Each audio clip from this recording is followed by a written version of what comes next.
(2015년) 마지막 주일입니다. 이 마지막 주일에 저는 계속해서 생명의 삶의 그 성경 읽는 것을 따라서 여러분에게 설교 말씀을 전합니다. 근데 참 우연하게도 또 하나님의 뜻이 있으신지 마지막 주일에 주의 강림을 말하는 야고보서 5장의 말씀을 설교를 준비하면서 제 마음에 많은 은혜와 감동이 있었습니다. 특별히 야고보서 5장은 야고보서는 네로의 시대에 예수 믿는 사람들이 많은 핍박을 받던 때에 쓰여진 서신서입니다. 그래서 고난과 역경을 당하는 가운데 그리스도인들이 어떻게 살아야 되는가, 특별히 성숙한 그리스도인들의 모습은 어떻게 나타나야 하는가를 야고보 사도를 통해서 전하고 계십니다. 야고보가 살았던 그 시대에도 이렇게 고난과 역경이 있었고 말세가 가까이 왔다라고 하면 그로부터 한 2000년이 조금 안 된 오늘 우리 시대도 이런 말세로 종말로 더 가까이 가고 있다라는 말입니다. 그래서 야고보를 통한 이 말씀이 오늘 이 시대를 살아가는 여러분과 저에게도 은혜와 감동이 될 것이 분명합니다. 여러분과 제가 이 땅에서 예전에는 예수 믿는 것이 미국 땅에서만큼은 그래도 좀 많이 자유로웠습니다. 근데 요즘은 예수를 믿는다라는 것이 한국 땅에서는 그렇게 좋은 모습이 아닌 것으로 보여집니다. 중고등학생들은 교회 다닌다는 것을 창피하게 여긴대. 왜냐하면 이 사회에서 이 교회 다니고 예수 믿는 것에 대한 이 비판과 또 어떨 때는 우리의 잘못으로 인한 것으로, 어떤 때는 이유 억울한 박해까지도 있는 시대를 우리가 살아가고 있습니다. 우리가 살고 있는 이곳 미국 땅 캘리포니아 주만 해도 결혼과 이 동성연애에 관한 부분을 우리가 자유롭게 성경을 따라서 믿은 대로 이해하게 사회법에 저촉을 받는 그런 시대에 살고 있습니다. 어떻게 보면 그게 박해지요. 우리에겐 고난입니다. 쉽지 않은 일이지요. 이런 이 말세를 살아가는 그리스도인들은 어떻게 살아가야 할까? 오늘 주신 말씀 1절과 3절의 말씀을 제가 다시 한번 읽습니다. 들으라 부한자들아, 너희에게 임할 고생으로 말미암아 울고 통곡하라. 너희 재물은 썩었고 너희 옷은 좀 먹었으며 너희 금과 은이 녹이 슬었으니 이 녹이 너희에게 증거가 되며 불같이 너희 살을 먹으리라. 너희가 말세에 재물을 쌓았도다라고 기록을 하고 있습니다. 왜 이들이 고생하고 또 어려움을 당하게 되느냐? 이유는 딱 한 가지입니다. 말세에 재물을 쌓았다라는 겁니다. 근데 그 재물을 쌓았는데 그 재물도 선하게 쌓은 재물이 아니고 악하게 쌓은 재물이라는 겁니다. 또 선하게 쌓은 재물을 자기를 위해서 자기 만족과 쾌락을 위해서 쓰면 안 되고 하나님과 이웃을 사랑하는 데 마땅히 쓰여져야 한다는 겁니다. 근데 내가 쌓아놓고만 좋아했다. 그래서 첫 번째, 이 성숙한 그리스도인이 말세를 살아갈 때에 우리는 이것을 바라면서 살아야 됩니다. 빈부에 상관없이 내가 부자든지 가난한 사람이든지 올바른 재물 관리를 하면서 살아야 돼요. 올바른 재물 관리를 하면서 살아야 돼요. 오늘 보니까 이 부한 자는 그리스도인입니다. 그리스도인 중에 부한 사람인데 그 사람이 재물을 많이 모았습니다. 또 옷도 좋은 옷으로 입었습니다. 재물이 많았지만 녹이 슬고, 옷을 입었지만 그 녹이 불같이 그 옷을 뚫고 들어가서 살을 먹을 거라고 말씀합니다. 재물을 쌓긴 쌓았는데 하나님을 위해서 쌓지 아니하고 자기를 위해서 쌓았던 그리스도인 부자, 오늘 말하고 있는 겁니다. 어떻게 그는 돈을 모았느냐? 품삯을 주지 않고 약한 사람의 돈을 빼앗아서 치부했다라는 겁니다. 그걸로 자신을 위해서 사치하고 자신의 즐거움을 위해서 방종했다라는 말입니다. 나만 잘 되면 된다. 내가 예수 믿어서 내가 재물이 많아지고 권세와 지위가 높아지면 그건 나를 위해서 있는 거다. 성경은 그렇지 않다라고 말씀합니다. 하나님과 사랑과 이웃 사랑을 위해서 그것을 사용해야 된다. 이게 성경이 말하는 재물 관리입니다. 예수를 믿으면서도 복음을 오해하고 하나님 우리에게 맡겨주신 사명이 무엇인지를 잊고 사는 이 부자는 그저 수단과 방법을 가리지 않고 돈을 쌓는 데만 열을 내었습니다. 그것을 자기를 위해서만 썼다. 원래 주신 말씀이 말하는 겁니다. 그래서 우리가요, 가난하든 부유하든 재물을 모을 때 정직하게 모아야 됩니다. 남을 등쳐먹지 아니하고 어려운 사람들을 짓밟지 아니하고 하나님의 마음과 예수님을 닮아가는 모습으로 재물을 정직하게 모아야 한다라는 겁니다. 예수 믿는 사람은 부자가 되고 복 받는 게 주된 관심사가 아닙니다.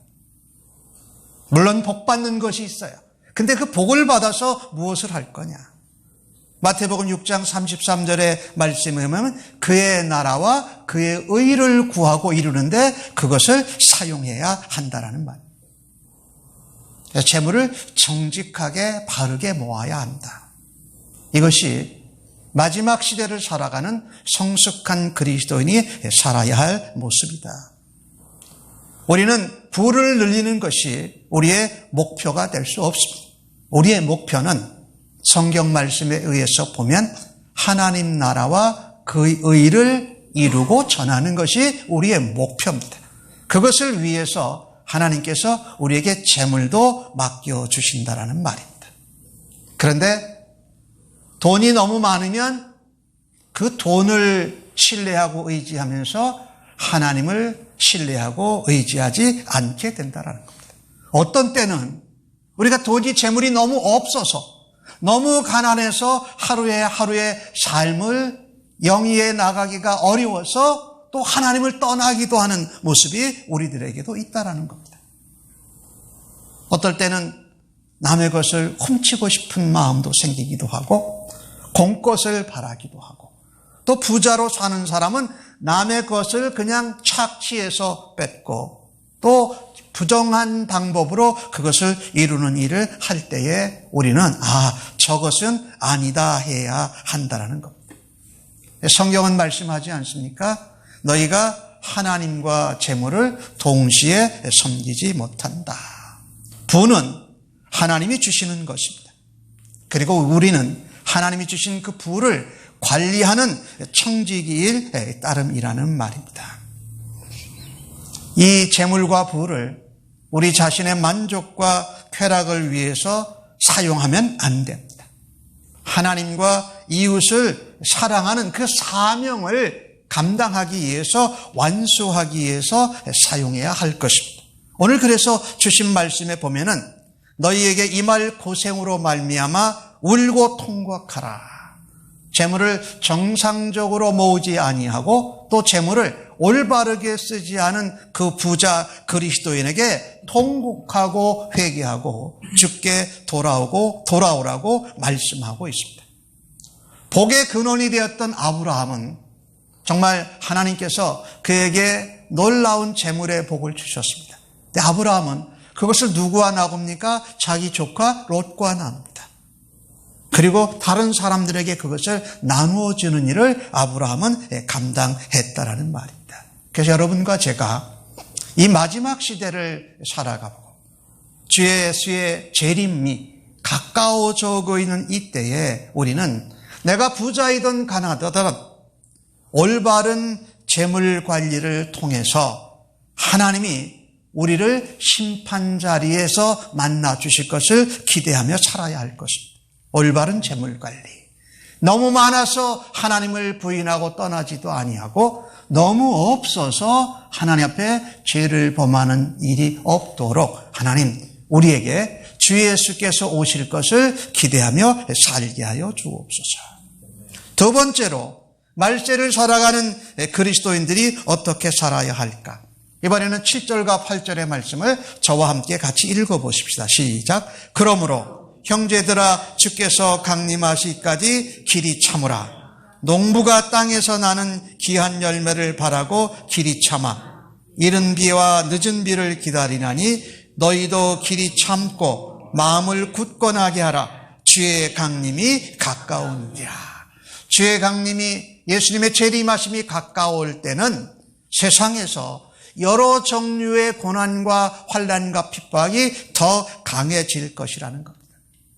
그때에 성숙한 그리스도인들, 말세를 살아가는 주의 백성들은 어떻게 살아야 할까? 고난 중에도 인내로 주의 재림을 고대하면서 살아야 됩니다. 다시 한번 말씀드립니다. 고난 중에도 인내함으로 주의 재림을 고대하면서 살아야 합니다. 야고보서 1장에는 이런 말씀이 있습니다. 시험을 참는 자는 복이 있도다. 옳다함에 인정함을 받고서 약속의 생육안을 얻으리라라고 말씀합니다. 이 말세를 살아갈 때는 우리가 생각하지도 예상치도 못한 고난과 핍박이, 어려움이 우리에게 다가올 것입니다. 그래서 그때에는 도망가거나 회피해서는 되지 아니하고 고난 중에도 길이 참음으로, 오래 참음으로, 끝까지 인내함으로면서 예수님이 다시 오실 것을 기대하면서 살아야 된다. 그게 우리의 소망이라는 말입니다. 오늘 야고보는 누구를 비유했습니까? 농부를 비유했습니다. 농부는 씨를 뿌립니다. 밭을 갈고 씨를 뿌립니다. 그리고 씨를 뿌리고 싹이 나고 가지가 나고 열매가 맺을 때까지 병충해를 방지하고 물을 주고 할 수 있는 일은 다 합니다. 그런데 그 가는 길이, 그 기다리는 시간이 짧지 않습니다. 그러나 열매를 얻을 것을 기다리기에, 열매를 주실 것을 믿기에 인내하면서 참고 그 일을 감당한다는 말입니다. 그래서 여러분과 저는요, 고난과 역경과 어려운 일이 다가올 때에 생각해야 될 것은, 주님이 다시 오신다. 주님이 열매 맺어 주실 때가 반드시 있다라는 것을 길이 참아내고 인내함으로 그 삶을 살아드리기를 예수님의 이름으로 간절히 축복합니다. 농부는요, 일어나기 쉽지 않을 때도 많을 겁니다. 비가 오지 않아서 심은 그 식물들이 말라가고 논밭이 갈라지는 가운데에도 아무것도 할 수가 없습니다. 그런데 그때 무엇을 기다립니까? 하나님이 비를 주셔야 된다.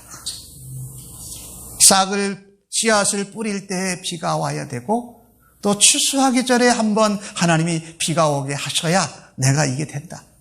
우리의 힘으로 비를 내릴 수는 없습니다.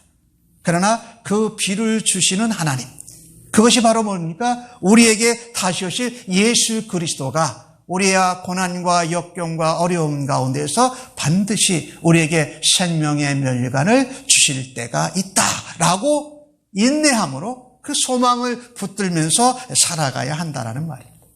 그래서 오늘 주신 말씀에 보면은 예수 같이 믿는 사람 중에 부자가 예수 같이 믿는 형제 자매를 착취하고 빼앗은 그런 일이 생겼다라는 말이에요. 오늘 본문의 상황을 보면요. 그럴 때에 그 부자 예수 믿는 사람을 원망하지 마라. 오늘 그 얘기예요. 오늘 9절 말씀에 그렇게 나오죠. 형제들아, 서로 원망하지 말라.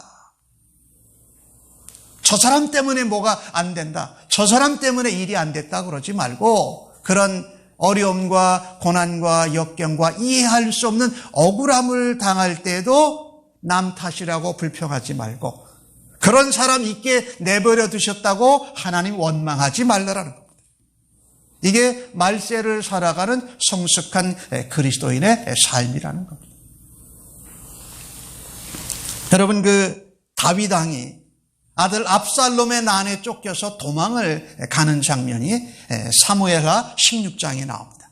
근데 시므이라는 사람이 다윗을 아주 비웃고 조롱을 합니다. 다윗이 그래도 믿음이 있는 사람이었잖아요. 하나님의 마음에 합한 그런 사람이었어요. 근데 그 시므이는 죽이고 가야 되겠다는 겁니다. 내가 없애버리겠다. 그랬는데 다윗으로 호위하던 그 부하 신하가 말립니다. 왕이시여, 그 사람 죽이면 안 됩니다. 그러면서 그 다윗에게 인내할 수 있도록 부하가 하는 말이 이렇습니다. 만일 다윗왕 당신이 잘못이 있어서 조롱을 받으면 그건 당연한 겁니다. 잘못했기 때문에 조롱받고 비웃음 받는 건 당연한 겁니다. 근데 만약에 그 조롱과 비웃음이 억울한 것인 것이면 하나님께서 알아서 돌보아 주실 것입니다라고 다윗에게 말합니다. 다윗이 그걸 참아냅니다. 인내합니다. 왜 그렇습니까? 다시 오실 하나님, 다시 오실 예수님, 그분을 그 부하가 다윗에게 알려준 겁니다. 여러분과 제가 이 땅에서 이해할 수 없는 고난과 역경, 때로는 억울한 일을 당할 때에도 그 사람 원망하지 말아야 됩니다. 또 그런 사람 있게 하신 하나님께 불평하고 원망하지 말아야 됩니다. 그 다윗을 호위했던 그 부하가 말한 것처럼 우리가 잘못해서 받는 비웃음과 조롱이라면 그거 당연히 받아야지요. 그러고 우리가 잘못하지 않은 것 같은데 억울하게 받는 비난과 조롱과 비웃음은 우리 다시 오실 예수님이, 심판주로 오실 예수님이 그것을 갚아주시고 우리의 억울함을 풀어주시고 그것을 해결해 주실 줄로 믿습니다. 이게 중요합니다. 이게 예수 믿는 말세를 살아가는 그리스도인의 삶의 자세다. 오늘 야고보는 그것을 또한 이렇게 예를 듭니다. 선지자들 좀 생각해 보십시오.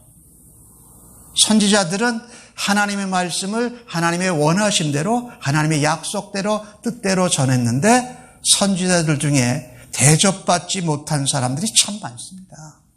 그 말씀 전하다가 죽임을 당한 사람들도 있고 뺨 따기를 맞은 사람도 있고 여러 가지 백성들로부터 대접을 받지 못하고 푸대접을 받은 사람들이 있습니다. 그래도 인내해야 됩니다. 라고 말합니다. 왜? 주님이 다시 오실 것을 우리가 믿기에, 그것을 확신하기에, 그것을 알아주시고 해결해 주실 때가 반드시 있기에. 그래서 그런 선지자들을 본을 삼으라고. 이 본을 삼으라는 것은 모델을 삼는 겁니다. 예, 우리의 최종의 본은 예수 그리스도입니다. 그런데 그 예수 그리스도를 본받고 닮아가는 삶을 인내하면서 길이 참았던 신앙의 선배들이 있더라. 선지자들은 그들의 당대에 그 대가를 누리지 못했습니다. 그럼에도 하나님 앞에 서고 다시 오실 예수님을 소망하고 기대하면서 참고 인내하면서 고난 가운데에서 기대하면서 살았다라는 말이에요. 아마 여러분들 가운데 보시면은 내가 예수를 처음 믿은 1세대인 분들이 있을 거예요. 근데 여러분들 가운데 가정에 좋은 신앙의 유산을 받은 분들이 있습니다. 내 할아버지 할머니 조부모님이, 그 증조 또 고조 할아버지 할머니가 신앙생활을 하신 분들이 있어요. 그분들이 살았던 모습들을 직접 보기도 했고 듣기도 했습니다. 또 여러분들 가운데에는 저기 북한 땅에서 내려온 분들도 계세요. 어떤 분들은 6.25 동란을 직접 겪으셨던 분도 있습니다. 또 어떤 분들은 일제시대를 겪었던 분이 있을지도 몰라요. 그것을 부모님을 통해서, 할아버지 할머니를 통해서 들었습니다. 그분들이 그 이해할 수 없는 고난과 억울함과 역경 가운데 어떻게 그것을 참아내고 견뎌내고 이겨낼 수 있었는가? 우리를 위하여 십자가에 죽으시고 부활하신 그 예수님이 다시 오신다라는 겁니다. 그분이 오시면 그 억울함과 불편함이 모든 것이 다 해결되어지고 생명의 면류관으로, 영광의 면류관으로 주어질 것을 소망하기 때문에 그랬다라는 겁니다. 여러분 믿으시지요? 그래서 여러분 주변에 신앙의 본이 되는 사람, 예수님을 닮고 예수님을 본받는 모습으로 살아온 분들을 여러분의 중간 모델로 삼으시기를 바랍니다. 그것이 여러분의 조부님일 수도 있고 여러분에게 영향을 준 어떤 믿음의 형제 자매일 수도 있답니다. 신앙의 선진들, 신앙의 위인들을 중간 모델로 삼아서 그들이 한 게 뭔가 길이 참았더라. 오랫동안 인내하면서 예수 그리스도의 재림하심을 고대함으로 그 고난과 역경을 묵묵히 걸어가며 달려갈 수 있었다라는 말입니다. 그럴 수도 있습니다. 그런데 하나님께서는 오늘 야고보를 통해서 또 다른 예를 우리에게 주십니다. 바로 욥입니다. 욥은 자기가 이해할 수 없는 고난과 역경과 어려움을 당합니다. 그가 가장 가깝게 지냈던 친구들도 알아주지 못하고 친구들이 와서 말해줬지만 전혀 위로가 되지 않고 그의 마음을 더 애는 것 같고 상처에 소금을 뿌리는 것 같은 아픔을 당합니다. 그런데도 인내하면서 참아냅니다. 하나님 앞에 어떻게 이러실 수가 있습니까? 차라리 나를 데려가 주십시오라고 하는 그런 말할 수 없는 말씀을 들으면 하나님께 드리면서 결국은 참아내고 길이 참고 인내합니다. 근데 욥의 결말이 어땠습니까? 그가 잃어버린 것, 가졌던 것, 잃어버린 것에 곱절을 주셨다라고 성경이 기록을 합니다. 왜요? 다시 오실 예수님, 우리에게 다시 맞아주실 예수님을 소망하면 그것을 감당해 낼 수 있는 줄로 믿습니다. 인내하고 견디는 자, 다시 오실 예수님을 기대하고 소망하면 고난과 역경과 억울함 가운데서도 지지 아니하고 그 길을 욥과 같이 묵묵히 걸어갈 수 있는 줄로 믿습니다. 그래서 이 말세를 살아가는 그리스도인들, 또 2015년 한 해를 부족하지만 연약하지만 그래도 예수님을 온전히 닮지 못했지만 그래도 걸어올 수 있었던 건 주님을 바라다 보면서 인내하면서 그 길을 달려오게 하셔서 그것이 가능한 줄로 믿습니다. 마지막으로 하나를 더 살펴보십시다. 말세를 사는 그리스도인들은 어떻게 살아야 하는가? 오늘 13절과 15절의 말씀을 제가 읽습니다. 너희 중에 고난당하는 자가 있느냐? 그는 기도할 것이요. 즐거워하는 자가 있느냐? 그는 찬송할지니라. 너희 중에 병든 자가 있느냐? 그는 교회의 장로들을 청할 것이요. 그들은 주의 이름으로 기름을 바르며 그를 위하여 기도할지니라. 믿음의 기도는 병든 자를 구원하리니 주께서 그를 일으키시리라. 혹시 범죄하였을지라도 사하심을 받으리라. 이 종말의 시대, 마지막 시대를 살아가는 그리스도인들은 고난 중에도 소망 가운데 함께 기도하며 살아야 됩니다.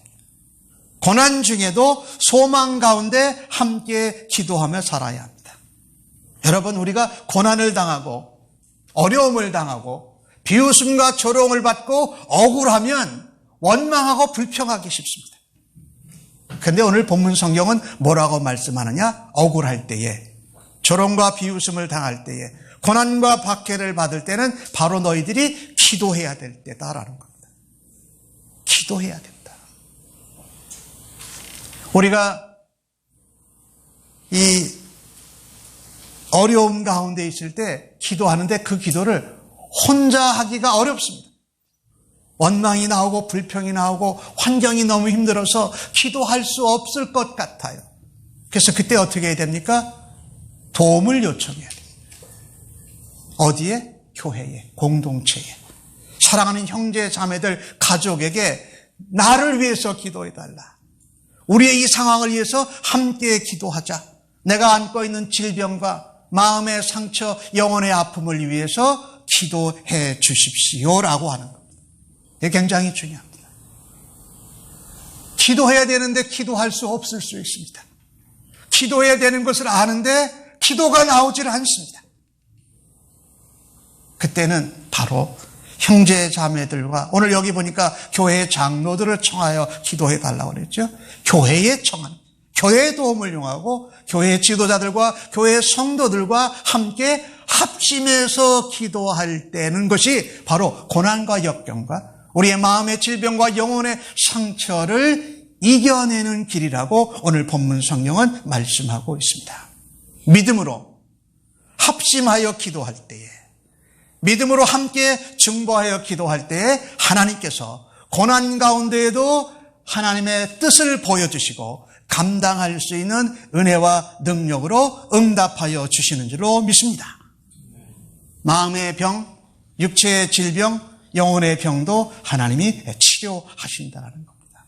네, 여러분, 우리가 즐거울 때, 우리가 잘 될 때는요, 내 자랑하고 내 칭찬하다 교만에 빠지기 쉬워요. 그때는 무슨 기도를 해야 되면요, 찬송의 기도를 해야 됩니다. 이게 하나님의 은혜입니다. 모든 건 하나님께 돌립니다. 하나님이 나를 사용해 주셔서 감사합니다라면서 즐거우니까 노래하는데, 하나님을 높이는 찬양으로 찬송으로 기도할 때에 우리는 교만과 자랑의 죄에 빠지는 일에서 건져질 수가 있습니다. 오늘 주신 말씀에 그 예를 누구로 들었습니까? 엘리야를 들었습니다. 엘리야가 기도했더니 3년 동안 가뭄이었던 것이 또 기도했더니 하나님이 비를 내려주시더라. 엘리야의 기도에 능력이 있었던 것이 아니라 엘리야의 기도에 응답하신 하나님의 능력이 있었던 것을 우리가 믿어야 합니다. 그래서 우리는요, 오늘 여기 보니까 병든 사람을 고친 일이 나오는데, 병들었을 때에 숨기지 말아야 됩니다. 할 수만 있다면 합심해서 함께 교회와 성도들과 기도해야 됩니다. 한 사람이라도 더 같이 기도할 때 하나님께서 의인들이 합심하여 하는 기도를 들으시는 줄로 믿습니다. 여러분, 내가 신앙생활, 교회 생활하다가 어렵고 힘들 때가 있습니다.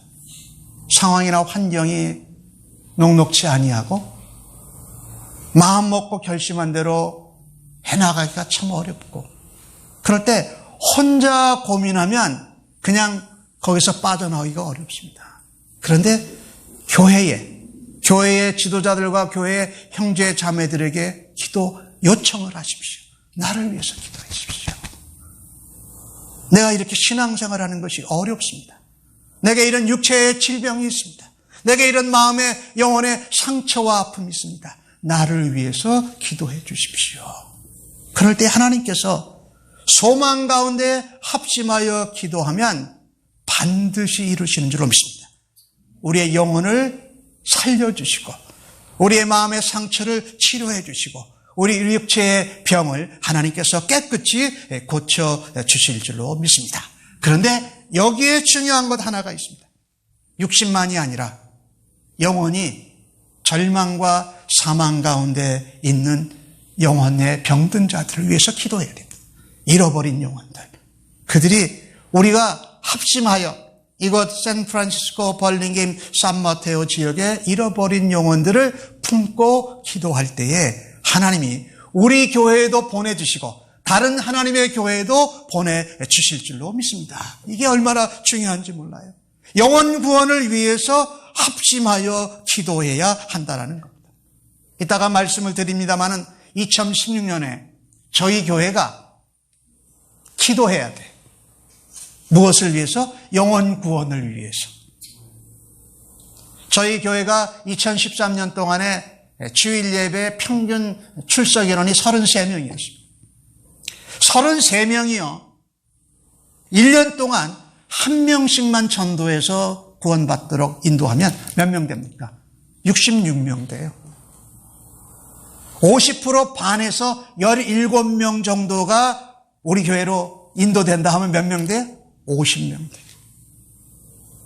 그래서 여러분, 우리가 이 영혼 구원을 위해서 또 병 낫기를 위해서 마음의 상처를 치료받기 위해서 어떻게 해요? 소망 가운데 합심해서 기도해야 된다. 이것이 환난과 역경과 말세의 종말의 시대를 살아가는 성숙한 그리스도인의 모습이라는 말입니다. 영혼 구원을 위해서 기도하십시오. 많이 전도하려고 인도하려고 하지 마시고 우선 한 영혼, 33명이 한 영혼씩만 내년에 1년 동안 인도하고 전도하자. 한 사람 되면 그 다음에 또 다른 사람, 또 다른 사람이 또 예수 믿고 구원받고 우리 교회나 다른 교회에 나가면 그 다음에 또 다른 사람, 그 영혼을 위해서 한 영혼을 놓고 기도하셔서 병든 것도 고침받아야 되겠지만은 영혼의 질병, 사망의 죄 가운데에서 고침을 받도록, 구원받도록 여러분과 제가 기도함으로 이 말세를 소망 가운데 기도함으로 이겨내는 우리 모두가 되어지기를 간절히 소원합니다. 예, 그렇습니다. 말세를 살아가는 그리스도인들은 빈부에 상관없이 올바른 재물 관리를 하면서 살아야 됩니다. 고난 중에도 주님 다시 오실 것을 인내함으로 고대하면서 살아야 됩니다. 마지막으로 고난 중에도 소망을 놓지 아니하고 함께 기도함으로 살아가야 한다는 겁니다. 이 세 가지는 우리에게 무엇을 말하냐면요, 하나님의 주권을 인정하는 자로 살아야 된다는 겁니다. 내가 재물 쓰고 모으고 관리하는 거 하나님이 보고 알고 계시지. 내가 고난과 역경당할 때에 주님이 모든 것을 나중에 억울한 것은 풀어주시고 내가 잘못한 것은 내가 감당해서라도 깨닫게 해주시는 주님의 은혜 가운데 있지. 고난 중에도 포기하지 아니하고 주님을 바라다보면서 함께 합심하여 기도하면서 살아갈 때에 하나님께서 놀라운 은혜를 베풀어 주실 줄로 믿습니다. 2015년 한 해 동안에 우리 샘물침례교회 온 성도님들이 작지만 연약하지만 우리가 생각하기에는 부족하지만 하나님 앞에 그것을 정성스럽게 드리셨습니다.